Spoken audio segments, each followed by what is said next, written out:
All நாங்கள் எல்லாருமே island போக போகிறோம் அப்படின்னு சொல்லி ரொம்ப எக்ஸைட்டடாக இருந்தேன்னா கொஞ்சம் தூரம் போனதுக்கப்புறம் இந்த ஐலாண்ட் வந்துடுச்சு. இதோட பேர் வந்து குருவதீப் ஐலாண்ட் அப்படின்னு சொல்லுவாங்க. ஆனால் நம்ம நல்ல நேரமாக என்னன்னு தெரியல, என்விரான்மெண்டல் சேஃப்டிக்காக ஒரு நாளுக்கு 233 பேர் தான் அலோவ் பண்ணுவோம்னு சொல்லிட்டாங்க.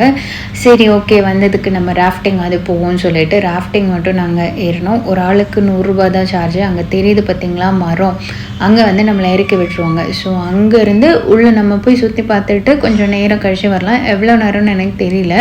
ராஃப்டிங் வந்து 20 நிமிஷம் தான். ஸோ அது நல்லா தான் இருந்துச்சு, ஆனால் கொஞ்சம் தூரம். ஸோ அதை முடிச்சுட்டு வெளியில் வந்து மோரெல்லாம் குடிச்சிட்டு இங்கே தெரியுது பார்த்தீங்களா, நாங்கள் திருப்பி வரும்போது அங்கே அழகான மானெல்லாம் மேய்ஞ்சிட்டு இருந்துச்சு. என்னால் முடிஞ்ச வரைக்கும் நான் கேப்சர் பண்ணியிருக்கேன். எவ்வளோ கிளியராக இருக்குன்னு தெரியல. வர வழியில் ஒரு 7 கிலோமீட்டர் தூரத்தில் லேடிஸ் மட்டும் நடத்துகிற மெஸ் இருந்துச்சு. அங்கே சாப்பாடு நல்லா இருந்துச்சு. அங்கே மீல் சாப்பிட்டுட்டு திருப்பி வீட்டுக்கு வந்துட்டோம். நாளைக்கு பார்க்கலாம். பாய்.